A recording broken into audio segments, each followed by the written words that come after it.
Good morning students, Martin Luther কলেজে আয়োজিত online ক্লাসে তোমাদেরকে সুস্বাগতম জানাচ্ছি।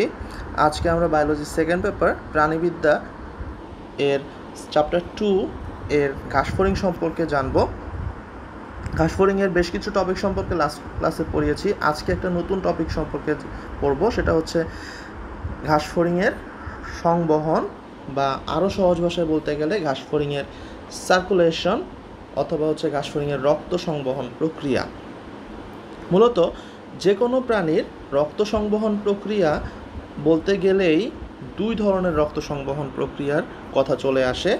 একটা হচ্ছে মুক্ত রক্ত সংবহন প্রক্রিয়া, আরেকটা হচ্ছে বদ্ধ রক্ত সংবহন প্রক্রিয়া। মুক্ত রক্ত সংবহন প্রক্রিয়া শুনতে কীরকম জানি লাগতেছে, এটার আরেকটা নাম আছে, সেটা হচ্ছে ওপেন টাইপ বা ল্যাকুনার সার্কুলেশন প্রক্রিয়া। ল্যাকিউনার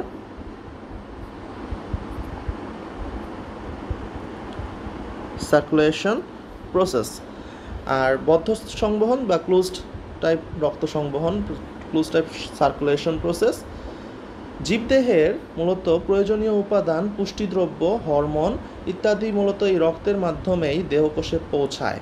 অর্থাৎ আমাদের যে ব্লাড সার্কুলেশন, এই ব্লাডের মধ্য দিয়েই কিন্তু মূলত সকল ধরনের পুষ্টি উপাদান কিন্তু প্রত্যেকটা সেল টু সেল চলে যায়। এবং দেহকোষ থেকে আবার যত ধরনের যেই অপদ্রব্য বা হচ্ছে বজ্র পদার্থ বা বিপাকের ফলে সৃষ্ট যে সকল পদার্থ, সবগুলো কিন্তু আবার রক্তেই চলে আসে এবং সেখান থেকে রেচন যেগুলো অঙ্গে যায়, যেটা প্রয়োজনীয় সেটা থেকে যায়।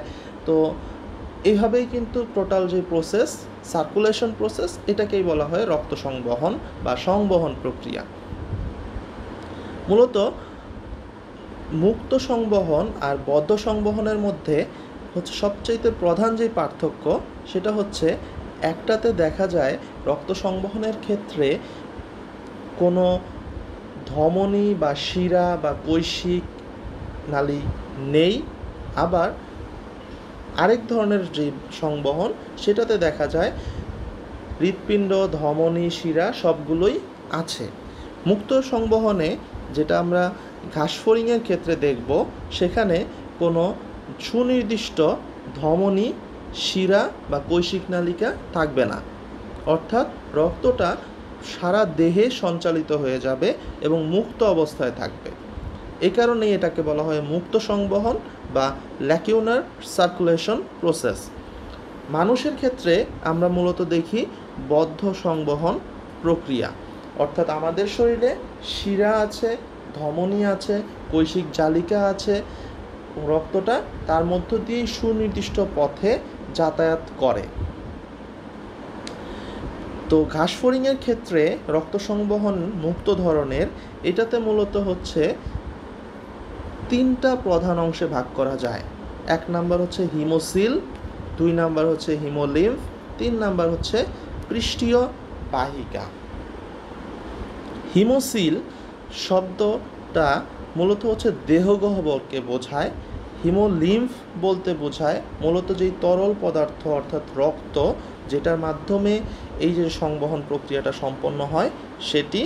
এবং পৃষ্ঠীয় বাহিকা মূলত এটা কোনো সুনির্দিষ্ট ধমনী বা শিরার মতো ব্যাপার না, এটা মূলত একটা পথ, যেই পথ থেকে রক্তটা হচ্ছে সারা শরীরে অর্থাৎ ওপেনলি সে হচ্ছে সব দিকে ছড়িয়ে পড়ে, সেই পৃষ্ঠীয় বাহিকা। তো চলো এইগুলো সম্পর্কে আমরা বিস্তারিত দেখি।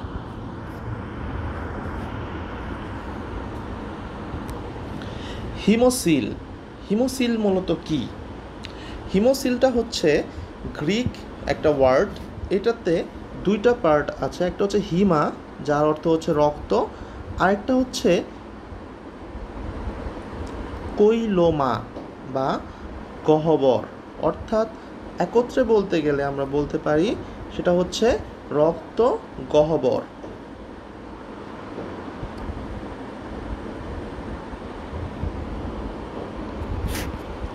তো রক্ত গহ্বরে মূলত দেখা যায় যে রক্তটা যেই গহ্বরে উন্মুক্ত হয় সেটাকে আমরা বলতে পারি হিমোসিল বা রক্ত গহ্বর।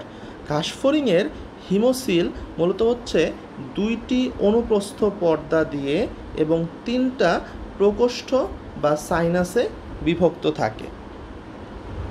প্রথমটার নাম হচ্ছে পেরিকার্ডিয়াল সাইনাস, তারপর হচ্ছে পেরিভিসেরাল সাইনাস, তারপর হচ্ছে পেরিনিউরাল সাইনাস। মূলত দেখা যায় যে এই যে সাইনাসগুলো, এগুলো দিয়েই গহ্বরটাকে আলাদাভাবে সংজ্ঞায়িত করা যায়। সেটা হচ্ছে দেখি কিভাবে। পেরিকার্ডিয়াল সাইনাস যেটা, এটা মূলত উপরের দেহের যে উপরের পৃষ্ঠ দিকে অবস্থিত। অর্থাৎ এটা এই যদি একটা ঘাসফড়িংয়ের দেহটাকে চিন্তা করি, এ হচ্ছে পা, যাতে আমরা দেখতে পারি এটা হচ্ছে পৃষ্ঠ, এটা অর্থাৎ পিঠ, এটা হচ্ছে পেট বা উদর। এভাবে যদি দেখি তাহলে পেরিকার্ডিয়াল সাইনাসটা বলতে আমরা বুঝতেছি যে পৃষ্ঠীয় পর্দার উপরে দেহের পিঠের দিকে অবস্থান, যেটা এটাকে বলা হয় হচ্ছে পেরিকার্ডিয়াল সাইনাস। পেরিভিসেরাল সাইনাস এটা মূলত হচ্ছে ভিসেরাল সাইড, অর্থাৎ পৃষ্ঠীয় পর্দার নিচে, পৃষ্ঠীয় এবং অঙ্কীয় পর্দার মাঝামাঝি এই অবস্থানে অবস্থান করে, অর্থাৎ এই পার্টটার নাম হচ্ছে পেরিভিসেরাল। আর পেরিনিউরাল সাইনাস যেটা, সেটা মূলত হচ্ছে অঙ্কীয় পর্দার নিচে, দেহের অঙ্কীয় দিকে অবস্থিত। এতে মূলত হচ্ছে স্নায়ুরজ্জু থাকে, অর্থাৎ এই যেই পার্ট, এটাকে বলা হচ্ছে পেরিনিউরাল সাইনাস। এটার মধ্যেই মূলত হচ্ছে ওদের স্নায়ুরজ্জুতা অবস্থান করে। তো পর্দাগুলো মূলত ছিদ্রযুক্ত হওয়ায় রক্ত প্রয়োজন মতো এক সাইনাস থেকে অন্য সাইনাসে যাতায়াত করতে পারে, এবং অঙ্কীয় পর্দাটি পায়ের ভেতরেও অনেক সময় বিস্তৃত থাকে, যে কারণে আমি এখানে কিন্তু পায়ের মতন একটা ছোট পার্ট দিয়ে দিয়েছি। তো এই যেই পেরিকার্ডিয়াল সাইনাস, পেরিভিসেরাল সাইনাস এবং পেরিনিউরাল সাইনাস, তিনটাই মূলত হচ্ছে হিমোসিল, হিমোসিলেরই বিভিন্ন জায়গা।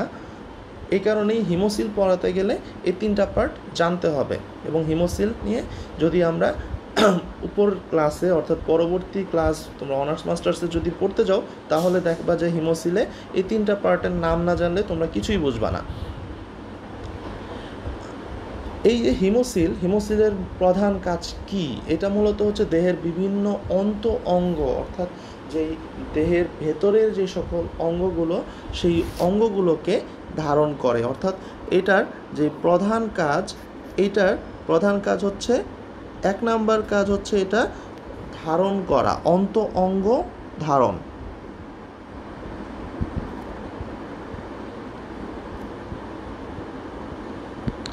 এখন আমরা জিজ্ঞেস করতে পারি অঙ্গ বলতে কি বুঝি। অঙ্গ বলতে মূলত বোঝায় এটার যে বিভিন্ন ডাইজেস্টিভ ট্র্যাক্টগুলো, অর্থাৎ পরিপাকতন্ত্রের যেই পার্টগুলো, গিজার্ড, ক্রপ, অন্ননালী, তারপর হচ্ছে দেখা যায় লালা গ্রন্থি অথবা হচ্ছে কোলন, পায়ুছিদ্র, এগুলো সবগুলোই কিন্তু, অর্থাৎ দেহের ভেতরে হিমোসিল, দেহগহ্বরের ভেতরে যে সকল পদার্থগুলো মানে অঙ্গগুলো থাকে, সবগুলোকেই সে ধারণ করে। এছাড়া আমরা যেহেতু দেখলাম যে এটা হচ্ছে আমরা সংবহন করতেছি, সংবহনের সবচেয়ে গুরুত্বপূর্ণ পার্ট হচ্ছে রক্ত, সেই রক্তটাও কিন্তু এই হিমোসিলেই ধারণ করে। অর্থাৎ 2 নাম্বার যেই ব্যাপার, সেটা হচ্ছে রক্ত ধারণ করা।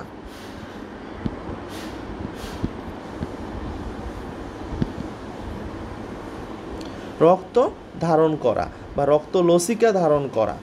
3 নাম্বার যেই পার্ট, সেটা হচ্ছে যেই খাদ্যরস বা বজ্র পদার্থ, সেইটা পরিবহন করা, অর্থাৎ পরিবহন।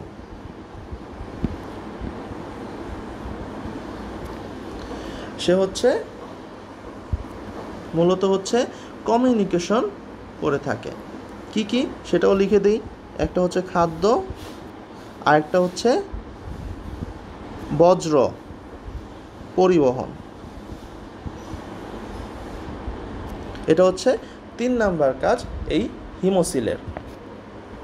এরপরে হিমোলিম্ফ অর্থাৎ রক্ত, যেটা হচ্ছে খুবই ইম্পর্ট্যান্ট একটা পার্ট। সেটা হচ্ছে টোটাল সার্কুলেশনের যে মুখ্য ভূমিকা পালন করে সেটাই হচ্ছে এই হিমোলিম্ফ বা রক্ত। এটার বেশ কিছু বৈশিষ্ট্য আছে। এটা হচ্ছে বর্ণহীন প্লাজমা, অর্থাৎ এটার কালারলেস, এখানে কোনো কালার নেই। অর্থাৎ মানুষের রক্ত যেরকম লাল হয়, এটার ক্ষেত্রে এটার কোনো রং নেই। এটার প্রধান কারণ হচ্ছে ঘাসফড়িংয়ের রক্তে কোনো হিমোগ্লোবিন বা শ্বাসরঞ্জক থাকে না, তাই হচ্ছে এটা বর্ণহীন। এছাড়া দেখা যায় যে এটা বর্ণহীন রক্তকণিকা বা হিমোসাইটও এটাকে বলা হয়। এই রক্তকণিকা বা হচ্ছে এই রক্তের বা হিমোলিম্ফের আরও কিছু বৈশিষ্ট্য আছে, যেমন এটার শ্বেত রক্তকণিকাটা মূলত ফ্যাগোসাইটোসিস প্রক্রিয়ায় বহিরাগত পদার্থকে ভক্ষণ করে থাকে। এরপরের যেই ইম্পর্ট্যান্ট ক্যারেক্টার সেটা হচ্ছে এই রক্তের মাধ্যমেই খাদ্যরস, খনিজ লবণ, রেচনদ্রব্য, হরমোন ইত্যাদি পরিবাহিত হয়। যেটা খুবই ইউনিক একটা ক্যারেক্টার এই রক্তের, সেটা হচ্ছে ঘাসফড়িংয়ের যেই ডানা, সেই ডানার যে সঞ্চালন, ইভেন এদের যেই একটা ঋতুর পরিবর্তনে, অর্থাৎ হচ্ছে বছর শেষে বা 6 মাস পর পর যে খোলস মোচন হয়, অর্থাৎ বডির যেই 4 সাইডের যে আবরণটা চেঞ্জ আসে, সেই যে খোলস মোচন, এই খোলস মোচনেও এই রক্তটা একটা ভূমিকা পালন করে। এই হচ্ছে ঘাসফড়িংয়ের রক্ত। তাহলে ঘাসফড়িংয়ের রক্তে আমরা কোন রক্তকণিকাটা পেলাম? সেটা হচ্ছে শ্বেত রক্তকণিকা। এটাতে কোনো হিমোগ্লোবিন নেই, অর্থাৎ শ্বাসরঞ্জক নেই। আরও কিছু বৈশিষ্ট্যের মধ্যে অন্যতম বৈশিষ্ট্য হচ্ছে এটা ডানার সঞ্চালন, অর্থাৎ হচ্ছে পাখা ঝাপটানো যেটা, এবং খোলস মোচনে সবচাইতে গুরুত্বপূর্ণ ভূমিকা পালন করে থাকে। এরপর আসি পৃষ্ঠীয় বাহিকা। খুব ইম্পর্ট্যান্ট একটা পার্ট, পৃষ্ঠীয় বাহিকা। মূলত পৃষ্ঠীয় বাহিকাটা দুইটা অংশ, একটা হচ্ছে সম্মুখ এবং পশ্চাৎ আওরটা, আরেকটা হচ্ছে 7টি ফানেল আকৃতির প্রকোষ্ঠ, যাকে কিনা হৃৎপিণ্ড হিসেবে ধরা হয় সেটা। এখানে বলে রাখা ভালো, কিছু পার্ট নামকরণ করা হয় যেটার নাম অস্টিয়া এবং অ্যালারি পেশি। অস্টিয়াটা কি সেটা যদি বলি, তা বলার আগে আরেকটু বলে নেই, পৃষ্ঠীয় বাহিকাটা কিন্তু হচ্ছে প্রধান স্পন্দনশীল অঙ্গ ঘাসফড়িংয়ের ক্ষেত্রে। এই অঙ্গটাতে কোনো দেখা যায় যে সোজা নলাকার একটা সম্মুখ এবং পশ্চাৎ অ্যাওরটা থাকে, এবং হৃদযন্ত্র এই দুইটা পার্টেই বিভক্ত হয়ে থাকে। তো এটা মূলত হচ্ছে একটা লম্বাটে এবং নলাকার। এটি বক্ষ এবং উদরীয় অঞ্চলে পৃষ্ঠদেশের মাঝ বরাবর যে গহ্বর থাকে এটাকে পেরিকার্ডিয়াল সাইনাস বলে। আর হৃদযন্ত্র তো আগেই বললাম যে 7টা ফানেল আকৃতির প্রকোষ্ঠে বিভক্ত থাকে। প্রতিটি প্রকোষ্ঠে পৃষ্ঠীয় দিকে হচ্ছে একটি করে মোট একজোড়া ছিদ্র বিদ্যমান। চলো এটা আমরা একটু ছবিতে আর একটু ডিটেলস দেখি। নামগুলো মনে রাখবা, অস্টিয়া এবং অ্যালারি পেশি। এ হচ্ছে ছবিটা ঘাসফড়িংয়ের যে পৃষ্ঠীয় বাহিকার। এখানে দেখো মূলত দেখা যায় যে সম্মুখ অ্যাওরটা এবং পশ্চাৎ অ্যাওরটা, অর্থাৎ এই যে যেই নলাকার যেই পার্ট দেখানো হয়েছে, আবার দেখাচ্ছি, এই যে যেই নলাকার যেই পার্ট, এইটাই মূলত হচ্ছে সম্মুখ অ্যাওরটা, পশ্চাৎ অ্যাওরটা এবং হৃদযন্ত্র 7টা ফানেল আকৃতির যেই প্রকোষ্ঠ, এইটা নিয়েই হচ্ছে মূলত এই পৃষ্ঠীয় বাহিকাটা গঠিত। তো এই পৃষ্ঠীয় বাহিকার যেই পৃষ্ঠদেশ বরাবর যে গহ্বর থাকে এটাকে বলা হয় হচ্ছে পেরিকার্ডিয়াল সাইনাস, অর্থাৎ যেটা কিনা আমরা দেখে এসেছি, এই পার্টটার নাম হচ্ছে পেরিকার্ডিয়াল সাইনাস।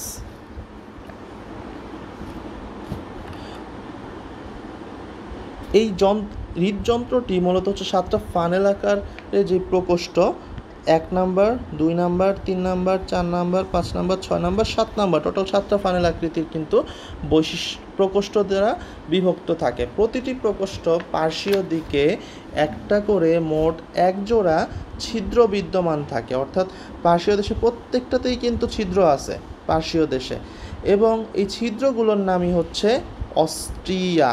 এই যে দেখো অস্টিয়া এখানে লেবেলিং করা আছে, প্রত্যেকটা কিন্তু এক হৃদযন্ত্র থেকে আরেক হৃদযন্ত্রে যাওয়ার জন্য প্রত্যেকটা জায়গায় কিন্তু একটা একটা করে ছিদ্র আছে। এই ছিদ্রগুলোকে বলা হয়েছে হলো অস্টিয়া। তো এই অস্টিয়াতে মূলত হচ্ছে অস্টিয়াকে এক বচনে বলা হয় হচ্ছে অস্টিয়াম। প্রত্যেকটা অস্টিয়ামে কপাটিকা থাকে, অর্থাৎ এখানে ভাল্ব থাকে। ভালভের প্রধান কাজ হচ্ছে রক্তর যেই চলাচল সেটাকে একমুখী করা, এবং যা কিনা রক্তকে হৃদযন্ত্রে কেবলমাত্র প্রবেশ করতে দেয় কিন্তু বের হতে দেয় না। এবং টার্গামের যেই অঙ্কীয় তলে দুই পাশ থেকে অ্যালারি পেশি নামক ত্রিকোণাকার পাখার মতন বিশেষ ধরনের পেশি উৎপন্ন হয়। এই পেশিগুলোই মূলত হচ্ছে পেরিকার্ডিয়াল সাইনাসের প্রাচীরে যুক্ত থাকে এবং হৃদযন্ত্রকে পার্শ্বীয় এবং অঙ্কীয়ভাবে যুক্ত রেখে এটা সংকোচন প্রসারণটা নিয়ন্ত্রণ করে। এবং ঘাসফড়িংয়ে মোট হচ্ছে 6 জোড়া অ্যালারি পেশি থাকে, এবং এইটাই হচ্ছে রক্ত সংবহনে সবচাইতে গুরুত্বপূর্ণ ভূমিকা পালন করে। এই যে দেখো এখানে প্রকোষ্ঠের এখানে আমি যদি সবগুলো দাগ মুছে দেই, ছোট্ট করে দেখো এখানে কিন্তু অ্যালারি পেশি আছে। এই যে অ্যালারি পেশি, এখানে দেখো অ্যালারি পেশিটা দেখানো হয়েছে, এটাই হচ্ছে অ্যালারি পেশি, যা কিনা এই হৃদযন্ত্রের যে সংকোচন প্রসারণটা নিয়ন্ত্রণ করে রক্তটাকে সমস্ত শরীরে যেই প্রবেশ করতে সহায়তা করে। অ্যালারি পেশি যে এখানে আমরা লেবেলিং করা আছে। অ্যালারি পেশির মোট হচ্ছে 6 জোড়া।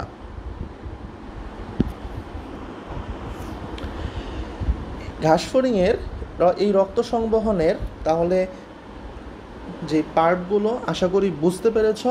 এর পরবর্তীতে চলো আমরা দেখি এই সংবহন প্রক্রিয়াটার যেই প্রসেস, সেই প্রসেসটার একটা ফ্লো চার্ট। তার আগে আরেকবার একটু বলে দিই এখানে সংবহনটা কিভাবে হচ্ছে, তাহলে ফ্লো চার্টটা আরও সহজে বুঝতে পারবা। মূলত অ্যালারি পেশির এই ছন্দবদ্ধ সংকোচন প্রসারণের মাধ্যমে রক্তটা পেরিকার্ডিয়াল সাইনাস হতে দেখা যায় যে অস্টিয়ার মাধ্যমে হৃৎপিণ্ডে প্রবেশ করে, অর্থাৎ ছিদ্রগুলো দিয়ে হৃৎপিণ্ডে প্রবেশ করে, এবং হৃৎপিণ্ডের এই যে ক্রমসংকোচন প্রসারণটাই মূলত রক্তটা হৃৎপিণ্ডের এক প্রকোষ্ঠ থেকে অন্য প্রকোষ্ঠে নিয়ে যায়। এবং ঘাসফড়িংয়ে রক্তের গতিপথ সবসময় সামনের হৃৎপিণ্ড প্রকোষ্ঠ হতে দিকে যায়, অর্থাৎ পেছন থেকে সামনের দিকে প্রত্যেকটা ভাল্ব কিন্তু আটকিয়ে দেয়, সামনের দিকে একবার চলে গেলে সেটাকে পেছন দিকে আসতে দেয় না। তো অর্থাৎ একমুখীটা নিশ্চিতকরণ করে হচ্ছে এই ভাল্ব। এবং একইভাবে হৃৎপিণ্ডের যেই প্রকোষ্ঠের অস্টিয়াগুলো রক্ত সঞ্চালনের সময় বন্ধ থাকায় রক্ত হৃৎপিণ্ডের সামনের সাইনাসে যেতে পারে কিন্তু বাহিরের সাইনাসে আসতে পারে না। এবং হৃৎপিণ্ডের প্রকোষ্ঠ হতে রক্তটা পৃষ্ঠীয় ধমনীর মাধ্যমে বক্ষ অঞ্চল পার হয়ে মস্তিষ্কে এসে পৌঁছায়। এই ধমনীর মাধ্যমেই মূলত হচ্ছে রক্তটা হচ্ছে পেরিকার্ডিয়াল সাইনাসে পরবর্তীতে বেরিয়ে যায়। তারপর যে আন্তঃসাইনাস ছিদ্র, অর্থাৎ এক সাইনাস থেকে আরেক সাইনাসের যে আসার পথে যে ছিদ্র, সেটা হচ্ছে দেহের বিভিন্ন ধরনের নড়াচড়া দ্বারা রক্তটা পেরিনিউরাল, অর্থাৎ উপর থেকে এখানে পেরিনিউরাল সাইনাস, দেন হচ্ছে পেরিভিসেরাল সাইনাস, যেটা সেখানে যায় এবং গ্যাসীয় বিনিময়ের সাহায্যে আন্তরিক সংকোচন প্রসারণ এবং উড়ার সময় পেশির সংকোচন প্রসারণ এবং রক্তের এই চলাচলটাকে ত্বরান্বিত করে। অর্থাৎ অ্যালারি পেশি সংকোচন প্রসারণ, দেন গ্যাসীয় বিনিময়ের সময় আন্তরিক সংকোচন প্রসারণ, তারপর হচ্ছে উড়ার সময় পেশির সংকোচন প্রসারণ, সবগুলোই একত্রিতভাবে এই রক্তের চলাচলটাকে ত্বরান্বিত করে, যেহেতু রক্তটা হচ্ছে ওপেন টাইপ সার্কুলেশন প্রসেসে মুভমেন্ট করতেছে। বিভিন্ন সাইনাসে থাকাকালে এই রক্তটা সাইনাসের মধ্যে অবস্থিত যে বিভিন্ন অঙ্গে প্রবেশ করে এবং পেরিভিসেরাল সাইনাস হতে রক্ত পুনরায় পেরিকার্ডিয়াল সাইনাসে যায় এবং এভাবেই ঘাসফড়িংয়ের রক্ত সংবহনটা চক্রাকারে যায়। চলো এই কথাগুলোই আবার আমরা ফ্লোচার্টের মাধ্যমে দেখি যাতে আরও সহজ হয়। প্রথমে দেখো পেরিকার্ডিয়াল সাইনাসে এখানে যেটা ছিল সেটা হচ্ছে হৃৎপিণ্ডের সংকোচন এবং প্রসারণের ফলে অ্যালারি পেশির মাধ্যমে হৃৎপিণ্ডটা প্রসারণ হয় এবং সেটা হচ্ছে রক্তটা হৃৎপিণ্ডে যায়। দেন হৃৎপিণ্ডটা সংকোচন হয় এবং হৃৎপিণ্ড সংকোচন হলে সেটা পৃষ্ঠীয় ধমনীর মাধ্যমে মস্তক অঞ্চলে যায়। মস্তক অঞ্চল থেকে পরবর্তীতে সেটা মধ্যবর্তী যেই অবস্থান দেহের সেই পেরিনিউরাল অঞ্চলে যায় এবং সর্বশেষে হচ্ছে যেই অঙ্কীয় দেশ, সেই অঙ্কীয় দেশে ভিসেরাল অঞ্চলে সেটা রক্তটা মুভ করে, সেখান থেকে পরবর্তীতে আবার সেটা পেরিকার্ডিয়াল সাইনাসে প্রবেশ করে। তো এই হচ্ছে সংবহন প্রক্রিয়ার টোটাল ফ্লোচার্ট, এবং আশা করি এটা বুঝতে পেরেছ। বাসায় বই থেকে আরেকবার পড়বে এবং সম্পূর্ণটা তখন ইজি হয়ে যাবে। যদি কোনো কোশ্চেন থেকে থাকে তারপরেও ঘাসফড়িংয়ের রক্ত সংবহন প্রক্রিয়া সম্পর্কে অবশ্যই সেটা আমাকে কোশ্চেন করবে এবং কমেন্ট বক্সে তোমাদের উপস্থিতিটাই হচ্ছে ক্লাসটাকে আরও প্রাণবন্ত করে তুলবে। তো তোমাদের রোল নাম্বার নামটা অবশ্যই কমেন্ট বক্সে লিখে দিবে যারা কষ্ট করে ক্লাসটা করেছো। করোনারি সিচুয়েশন অবশ্যই বাসায় থাকবে, মাস্ক পরে থাকবে যদি বের হও, এবং নতুন একটা স্লোগান আসছে সেটা হচ্ছে no mask no service. That means যদি বাইরে বের হও মাস্ক ছাড়া বের হবে না। মাস্কটা তোমার নিজের জন্যই মূলত এটা খুব দরকার, নিজের স্বাস্থ্য সম্পর্কে সচেতন থাকবে, সুস্থ থাকবে, এই কামনা করে সবাইকে শুভেচ্ছা জানাচ্ছি পরবর্তী ক্লাসের জন্য। আজকের ক্লাসে এ পর্যন্তই, সবাইকে অসংখ্য ধন্যবাদ।